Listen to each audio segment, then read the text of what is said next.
출애굽기 35장 4절.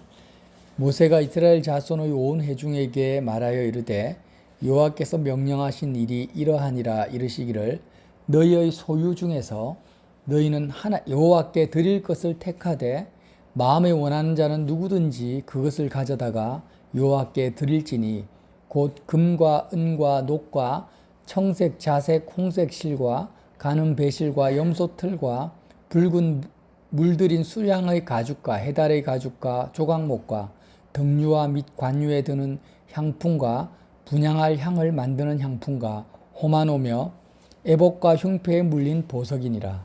아멘. 성경은 출애굽기도 그러고요. 성막을 짓는 그 기록이 이제 35장부터 계속 나옵니다. 근데 이 성막을 짓는 이 재료가 어디에서 나옵니까? 5절에 보면 너희의 소유 중에 백성들의 소유 중에서 너희는 여호와께 드릴 것을 택하되 마음에 원하는 자는 누구든지 그것을 가져다가 여호와께 드린다. 그러니까 정말 내 마음에 백성들 중에서 하나님의 성막을 짓는 그 재료를 내가 정말 드리고 싶다.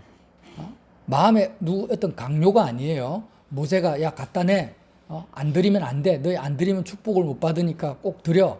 이런 어떤 강요가 아니라 대가를 바래서가 아니라 정말 마음에 원하는, 자원하는, 소원하는 사람들이 바친 그 예물을 가지고 성막을 짓는 거예요. 성막이 의미하는 게 뭐예요? 예수 그리스도죠. 너무나 분명합니다. 신약적으로 이 내용을 그대로 적용을 하면 예수님을 성막을 짓는다. 이게 무슨 말이냐면 신약적으로는 내가 예수 그리스도 안으로 들어간다라는 거예요. 예수님을 소유한다. 나는 예수 그리스도께 속하고 그리스도는 나에게 속하는 그 삶을 원하는 자, 소원하는 자는 그 소원하는 자가 가지고 있는 소유, 그 소유를 여호와께 드리는 것을 통해서 내가 그리스도 안으로 들어가는 것입니다. 소유의 문제를 다루고 있어요. 또 예수님을, 그러니까 우리가 자꾸 예수님 안으로 들어가야 된다, 예수 그리스도 안에 거해야 된다라는 이 절대적인 명제, 신앙의 절대 명제입니다. 이것을 다룰 때 항상 성경은 소유를 이야기하고 있다라는 것을 명심해야 돼요. 소유를. 그러나 종교는, 바리새인들은 뭘 이야기합니까? 소유를 이야기하지 않고 행위를 이야기합니다. 행위. 이게 종교와 복음의 차이점입니다. 복음은 항상 소유를 이야기하고 종교는 행위를 이야기하고 있는 거예요. 자꾸 내가 뭘 행해야 되나? 뭘 행하면은 내가 그리스도 안으로 들어갈 수 있나? 내가 어떤 행위를 고치고 어떤 행위를 잘해야지 하나님 앞에 은혜를 받을까? 이것을 이야기하고 있고, 예수님은 세리나 창기나 부한자나 가난한 자나 다 팔아서 나에게 오라는 겁니다. 나를 따르라는 거예요. 소유를 이야기하고 있어요. 조금 더 구체적으로 이 말씀을 찾아볼게요. 마가복음 10장. 마가복음 10장 19절입니다. 17절요. 재물이 많은 사람에 대한 이야기가 나오는데요. 예수께서 길에 나가실 때 한 사람이 달려와서 끌어앉아 묻자오되 선한 선생님이여 내가 무엇을 하여야 영생을 얻으리까? 이 사람도 유대 종교에 몰입하고 있는 사람인데 부자입니다. 근데 뭐라고 합니까? 질문을 하는 거예요. 예수님께. 예수님, 내가 무엇을 행해야지 영생을 얻을 수 있습니까? 하니까 예수님께서 이르시되 내가 어찌하여 나를 선하다 일컫느냐? 하나님 한 분 외에는 선한 이가 없느니라. 내가 계명을 이미 알고 있다. 살인하지 말라, 간음하지 말라, 도둑질하지 말라, 거짓 증언하지 말라, 속여 빼앗지 말라, 내 부모를 공경하라 하였느니라. 예수님이 왜 율법을 말씀하셨겠어요? 율법은 몽학 선생이잖아요. 왜 율법을 말씀하냐면 하나님 한 분 외에는 선한 이가 없고 내가 선한데 나는 하나님의 아들인데 너가 나에게 와야 된다라는 거예요. 너가 어떤 행위를 하기 전에 나에게 와야 되는데 율법을 지켜라. 율법을 지키라는 게 무슨 말입니까? 율법을 통해서 몽학 선생이 되어서 너가 율법을 행하지 못하는 너 자신을 발견하고 오직 너를 구원할 자는, 영생을 줄 자는 나 예수 그리스도밖에 없다라는 것에 이르러라고 계명을 먼저 말씀하신 거예요. 그런데 20절에 그의 대답이 과관입니다. 뭐라고 합니까? 내가 여짜오되 선생님이여 이것은 내가 어려서부터 다 지켰나이다. 내가 율법을 하나도 어기지 않고 다 지켰다라는 거예요. 다 지켰는데 이 사람은 예수님을 소유하지 못하고 있어서 하나님을 소유하지 못하고 있습니다. 만나지 못하고 있어요. 내가 다 지켰습니다. 예수께서 그를 보시고 사랑하사 그래 네가 애쓴다. 네가 참 노력한다. 그렇게까지 네가 영생을 얻으려고 발부둥 치냐. 이러시되 내게 아직도 한 가지 부족한 것이 있으니 가서 내게 있는 것을 다 팔아 가난한 자들에게 주라. 그리하면 하늘에서 보화가 내게 있으리라. 그리고 와서 나를 따르라 하시니. 무슨 말씀이냐면 한 가지 부족하다라는 것은 사실 네가 한 가지 외에는 다 잘하고 있다 이런 말이 아니고요. 본질적으로 이야기하면 네가 지금 잘못된 삶의 방향성을 가지고 달려오고 있다. 너에게 정말 필요한 한 가지다라는 거예요. 그게 뭐예요? 너는 여태까지 어떤 행위적으로 뭘 잘하냐 못하느냐 이런 것을 초점을 두고 있지만 그 행위적인 것을 말하고 있는 율법을 주신 하나님의 목적과 의도는 행위를 잘하라고 주는 것이 아니라 오히려 예수 그리스도, 오실 메시아, 그리스도 예수 안에 거하라고, 예수님의 소유가 되라고, 예수님께 속하라고 주신 말씀이 본질이잖아요. 우리가 출애굽기 쭉 봤잖아요. 예. 그런데 그 한 가지가 뭐냐? 너의 마음속에 뭐가 있어요? 너의 재물에 대한 소유권. 야, 내가 가지고 있는 이 재물을 이건 내 거야. 이 재물에 대한 마음, 재물의 마음을 이미 주고 있는 거예요. 부자니까. 이 마음을 팔아버려라. 그러니까 재물을 팔아서 가난한 사람에 주라 이 말은 이 말씀을 다 적용하면은 우리가 가지고 있는 소유 얼마 안 되는 것도 지금 다 기부해버려야 되잖아요. 그런 의미가 아니고 이 사람한테만 해당되는 거예요, 사실은. 행위적인 부분은. 그러나 행위적인 것이 아니라 마음적인 부분은 모든 사람에게 해당됩니다. 우리에게 해당돼요. 그러니까 재물에 대한 소유권을 가지고 있는 그 마음을 십자가에 못 박아버려라. 지금 우리에게 적용을 하면 십자가에 못 박아버리고 이제 재물에 대한 소유권을 예수님께 다 넘겨버리라는 거예요. 싹 다 넘겨버려라. 그럼 어떻게 해요? 여태까지는 내가 딱 생각을 하는 거예요. 월 수익이 500만 원이다. 500만 원이고 100만 원은 저축하고 300만 원은 생활비로 쓰고 100만 원은 헌금하고 구제한다. 이런 식으로 살아왔겠죠, 이 사람이. 예, 그러면 이제 거기에 대한 재물에 대한 계산, 생각, 이 모든 것에 대해서 이제는 완전히 예수님께 다 넘겨버리고 예수님이 재물이 아니라 예수님이 너의 인생과 삶을 다 책임져 주실 것을 믿으라는 거예요. 그 믿음을 가지고 재물에 대한 너의 마음을 팔아버려라. 버려라. 이런 의미잖아요. 그죠? 그런데 그걸 못하는 거예요. 그걸 못하고 22절에 그 사람이 재물이 많은 거로 이 말씀으로 인하여 슬픈 기색을 띠고 근심하며 가니라. 그걸 못해요. 왜? 불안한 거예요. 이걸 다 팔아서 가난한 자에게 나눠주면 나는 이제 뭐 먹고 살지? 하나님이 안 채워주시면 어떡하지? 이런 미래에 대한 염려, 불안감 때문에 슬픈 거예요, 마음이. 그렇게 예수님이 하신 말씀은 다 맞는 것 같아. 그런데 그런 두려움이나 염려나 이런 것 때문에 그 예수님의 말씀을 따라가지 못하죠. 이 상황을 23절에 예수님께서 둘러보시고 제자들에게 이르시되 뭐라고 합니까?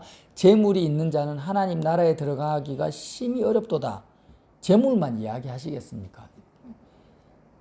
그게 아니라 재물이든 사람이든 명예든 뭐든지 간에 너의 마음에 예수님을 보화로 여기고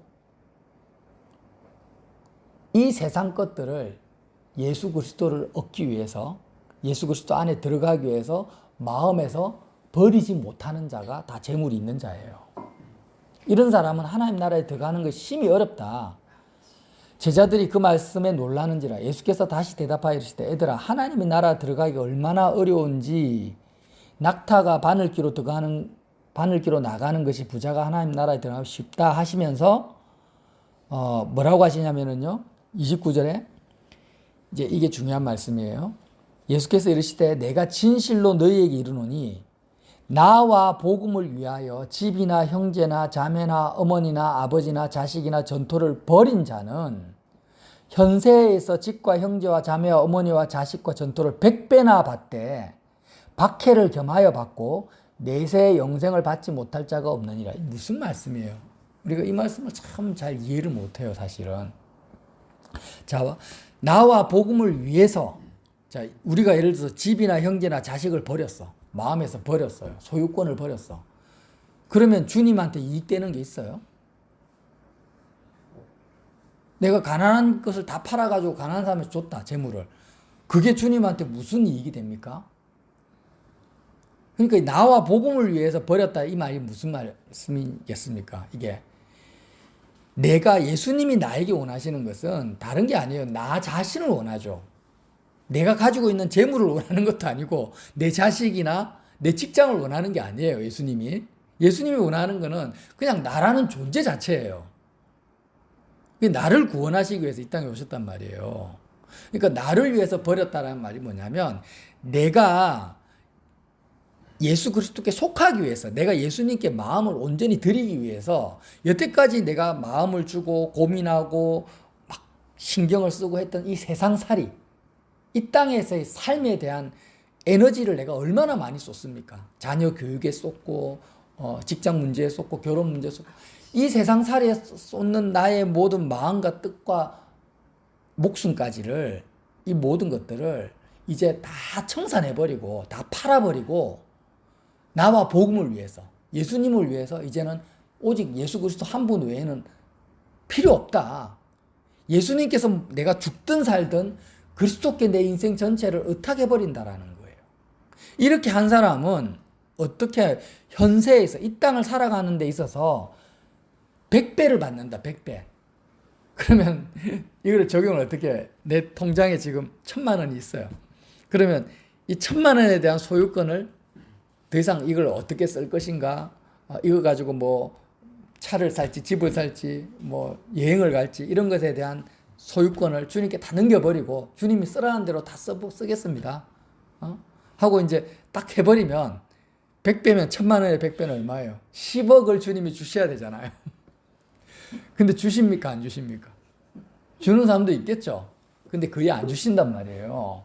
그럼 자녀 문제, 부모가 자녀가 애매기는 자녀가 있어요. 그럼 이게 대해서 내가 고민하지 않고 자녀에 대한 부모의 모든 소유권을, 생각을 다 주님께 내어드리면, 그럼 자녀가 100명이 생겨요? 아무리 출산력이 좋은 여자라도 100명을 못 낳잖아요. 이게 무슨 말씀이에요? 부모가. 그러니까 온갖 것으로 그냥 추측을 하는 거예요, 그냥. 이 말씀은요, 어떤 의미냐면, 실제로 내가 예를 들면 1,000만 원이 있는데 1,000만 원이 100배 10억이 되었다고 쳐요. 그러면 10억이 되면 좋습니까? 10억을 가지면? 10억 가지신 분들 많잖아요, 우리나라에. 그럼 내가 1,000만 원을 가지고 그분 10억 가지면 누가 더 행복해? 모르잖아요, 그거는. 부자들도 얼마나 자살을 하고 갑질을 하면서 인생을 불행하게 사는 부자가 많습니까? 그래서 예수님이 말씀하신 이 100배라는 의미는 세상 것을 100배를 가졌다 해서 좋은 사람이 없는 거예요. 그게 행복하다는 보장도 없고 복이라는 것도 아니에요. 이 100배라는 의미는 무슨 의미겠습니까? 실제적으로 100배로 좋다라는 거예요. 내가 1,000만 원을 가지고 있는데 1,000만 원이 100만 원이 될 수도 있고, 예수님께 온전히 내어드리면 1,000만 원이 2,000만 원이 될 수도 있어요. 근데 그런 거하고 상관없이 내가 여태까지 마음으로 이 땅에 있는 것들을 붙잡고 살았던 것을 주님께 온전히 내어드리면, 그리고 예수님을 내가 온전히 가지면, 내가 여태까지 세상 것 붙잡았던 그 대상에 대해서 내 마음이, 우리의 마음이 100배나 좋아진다라는 거예요. 행복해진다라는 거예요. 기뻐지고 자유함. 이 100배라는 본질적인 의미는 자유함입니다. 자유함. 온전히 자유한다라는 거예요. 자녀가 이렇게 있는데 자녀에 대한 아무리 그 아브라함을 한번 생각해 봅시다. 이삭이라는 자녀가 있었잖아요. 얼마나 좋았겠어요. 그러면 하나님이 아브라함에게 제물로 바쳐라. 그 모레아산에서 바쳤습니다. 실제로. 그러면 아브라함이 이삭을 바라볼 때 바치기 전에 이삭이 예뻤는데 온전히 이제는 이삭보다 하나님을 소유한 아브라함의 마음에 그 마음을 가지고 이삭을 보니까 100배나 더 사랑스럽고 가치 있고 보화롭게 보이는 거예요. 이 100배의 의미입니다. 더 세상적으로 눈에 보이는 형태로 100배를 가진다라는 게 아니라 그러니까 우리가 사람을 만날 때도 뭐 가족을 보든 자녀를 보든 부모를 보든 형제를 보든지 간에 내 마음속에 세상은 온데간데 없고 그리스도로 가득 채워진 마음으로 형제를 보니까 형제가 이전보다 100배는 더 사랑스럽고 내가 볼 때 내 마음속에 기쁨과 만족이 더 생긴다라는 거예요. 이 땅을 살아가는 삶이 100배의 행복과 만족이 있고 또 뭐라고 합니까? 내세에는 영생을 얻지만 반드시 그런 사람은 구원을 받는다. 영원한 생명을 받는다. 근데 박해를 겸하여 받는다라는 거예요. 박해를. 100배나 좋은데 왜 박해를 겸하여 받습니까? 이 박해의 의미는 또 뭘까요? 박해는요. 앞전에 재물이 많은 사람이 박해를 받은 거예요. 사실은. 무슨 말이에요? 예수님이 자, 네가 가지고 있는 모든 것을 다 팔아서 가난한 자에 나눠줘라 하니까 그 재물 많은 사람의 마음속에 뭐가 왔어요? 바로 박해가 온 거예요. 누가 뭐라고 안 해요. 그 사람한테 욕을 했다든지 뭐 채찍으로 때렸다든지 그런 박해를 말하는 게 아니고 이 박해는 예수님이 말씀한 박해의 본질적인 의미는 세상을 살아가는 방식으로부터 오는 박해예요. 세상 사람들의 가치가 내 속에 이미 내 마음에서 받는 박해예요. 자, 부자가 자신이 가지고 있는 재물을 다 팔아버리면 세상 사람들의 가치관은 뭐예요? 돈이 있어야 되는 거예요. 물질이 있어야 되고 땅이 있어야 되고 집이 있어야지. 그거 없으면 어떻게 살아가?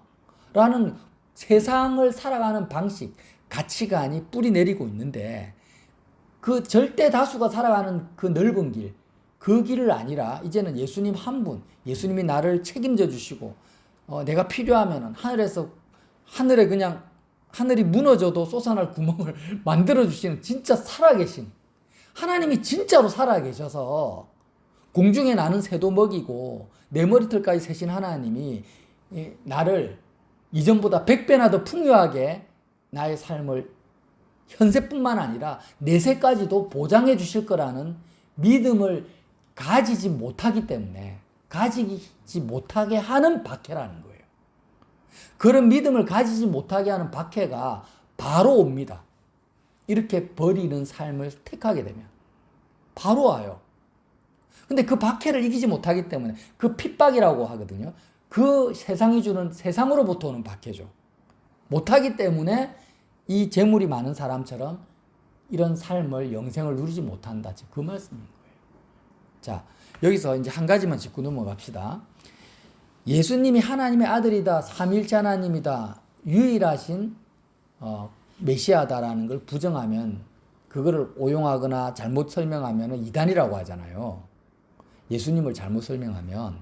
근데 그 예수님을 가지는 유일한 길이 뭡니까? 그리스도 안으로 들어가는 유일한 길이 뭐예요? 십자가잖아요. 왜 십자가가 그리스도 안으로 들어가는 유일한 길입니까? 하나님 안으로 들어가는. 똑같아요. 이 소유. 세상에 대한 내 생명, 내 육체, 세상을 소유하고자 하는 내가 십자가에서 죽잖아요. 예수님의 피값으로 예수님이 나를 사버리잖아요. 세상에 속한 나를 예수님의 피값으로 생명값을 지불하고 나의 죄와 허물을 주님이 다 짊어지시고 나를 하나님의 소유로 만들어버리잖아요. 십자가가. 그런데 그 십자가를 통과해야만이 참 내가 온전히 십자가를 진다라는 거죠. 내가 예수님 안으로 들어갈 수 있어요. 이게 소유의 문제예요. 십자가라는 거 결국. 그런데 이 십자가를 잘못 설명하는 것이 바로 이단이라는 거예요. 대놓고 예수님은 하나님의 아들이 아니라 내가 예수야 하는 것도 사이비지만 십자가를 잘못 설명하는 것이 왜 이단이냐. 결국에는 예수 그리스도에 속하는 것을 그 유일한 길을 잘못 이야기하니까 이단이죠. 그 뭐가 이단이냐. 십자가를 예수님이 지는 십자가와 우리가 지는 십자가는 달라요. 절대 달라요. 근데 그걸 비슷하게 만들어버리는 거예요. 예수님이 지는 십자가는 하나님으로부터 자기 자신이 완전히 격리되고 버림받는 길이죠. 누구 때문에? 저와 여러분의 죄 때문에. 아멘. 어떤 죄요? 하나님 건데 다 내 거라고 마음에 붙들고 있는 이 죄 때문에. 예수님이 고난을 당하시고 버림받고 내가 받아야 될 저주와 심판을 십자가에서 받으신 그 십자가고, 우리가 지는 십자가는 뭐예요? 그게 아니에요. 그런 게 아니에요. 예수님은 정말 눈물과 고난과 사망의 십자가였지만 저와 여러분이 지는 십자가는 그게 아니라 정말 현세에서 100배나 받고 내세에는 영생을 얻는 길이라는 거예요. 그러니까 십자가 내가 처음 볼 때 내 마음에 큰 고통 사라져. 찬송가에 그렇게 고백을 하고 있잖아요. 주님 뭐라고 합니까? 내가 너희에게 주는 십자가는 쉽고 가볍다. 수고하고 무거운 짐진 자들아. 오히려 세상 살아가고 너희가 너희 소유를 붙들고 내 거다라고 붙들고 살아가는 그 짐이 무겁지. 내가 너희에게 주는 멍에는 쉽고 가볍다라는 거예요. 그런데 이 십자가를 섞어버려요. 섞어서 네가 저 사람의 죄와 허물을 네가 담당을 해라. 뭘 담당을 해요, 담당을. 어떻게 담당을 해요, 그게? 말이 됩니까, 그게? 죄와 허물을 누가 담당해? 예수님 외에는 아무도 담당할 자가 없죠. 내가 죄인인데 죄인의 허물을 내가 담당해서 어쩌겠다라는 거예요. 그러니까 결국에는 그렇게 막 불교적 영성, 그게 이단이에요. 내가 십자가를 져서 예수님 흉내 내서 예수님처럼 되는 거예요. 예수님처럼. 복음은 내가 예수님처럼 되는 게 아닙니다. 그리스도 예수 안에 거하는 거지. 정말 아기처럼, 어린아이처럼, 전에 말씀 한번 나눴죠. 젖된 아이처럼. 엄마 품에서 젖을 막 먹고 배가 불러가지고 입에서 젖을 탁 바로 떼는 그 아이의 상태처럼 그리스도 예수 안에 내가 거하는 거지. 내가 예수님처럼 내가 거룩해지고 예수님처럼 말은 비슷해. 말은 비슷하게 맞는데 본질적인 의미가 다르다라는 거예요. 그리스도와 연합을 말하죠, 복음은. 그러나 불교적 영성은, 동양 사상은 뭘 의미합니까? 내가 예수님을 흉내내서 불교에서 돌을 닦아서 부처가 되듯이 내가 예수 그리스도처럼 막 다른 사람의 죄를 담당하고 감당해가지고 내가 거룩해진다. 그게 뭐가 거룩해지는 거예요? 오늘 뭐라고 합니까? 선한 분은 하나님 한 분에는 없다라는 거예요. 거룩한 분은 하나님 한 분에는 없는 거예요. 근데 내가 거룩해지려고 해요. 뭘 통해서? 행위를 통해서.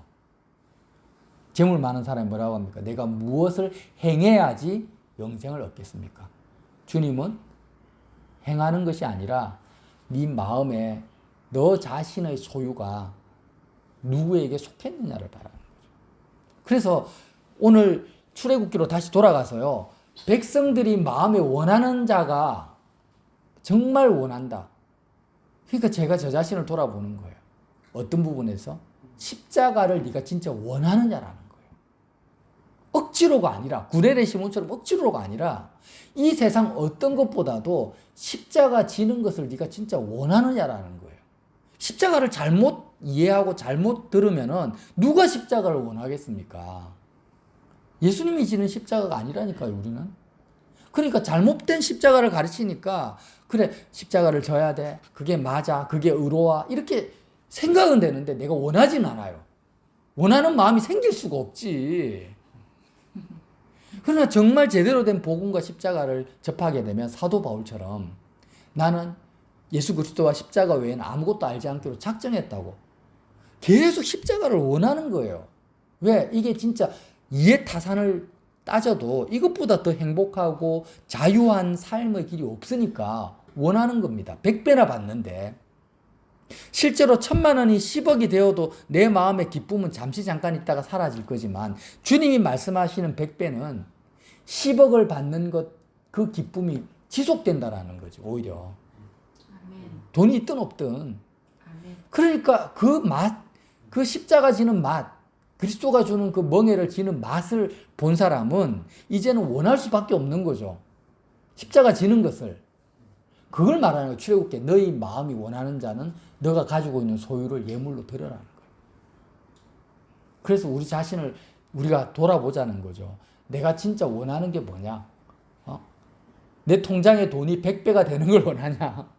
내 자녀가 변화되고 부모가 뭐 어떻게 되고 형제가 어떻게 되고 직장이 어떻게 되고 이 땅에서 내가 뭘 이렇게 100배나 되는 것을 원하고 있느냐?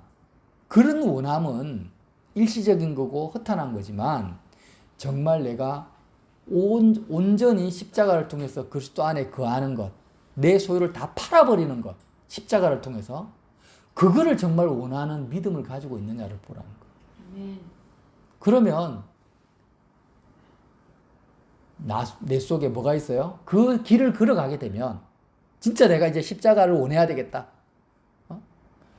그리스도와 하나 되는 이 유일한 이 길을 내가 가야 되겠다라고 작정하게 되면 그때부터 이제 뭐가 겸하여 받는다라는 거예요? 박해를 겸하여 받는 거예요. 부자 청년처럼 와 마음의 시험이 바로 오죠. 바로 박해가 옵니다. 바로. 내가 시집장가 가야 되는데 좋은 신랑, 좋은 아내를 만나야 되는데 내 거기에 대한 마음 이제 다 주님께 온전히 내어드려 버리고 내 예수님 한 분 있으면 돼 라는 마음을 딱 가지려고 하니까 이 평생 노처녀로서 살면 어떡할래? 바로 박해가 오는 거예요. 네, 고독사 하면 어떡할 거야?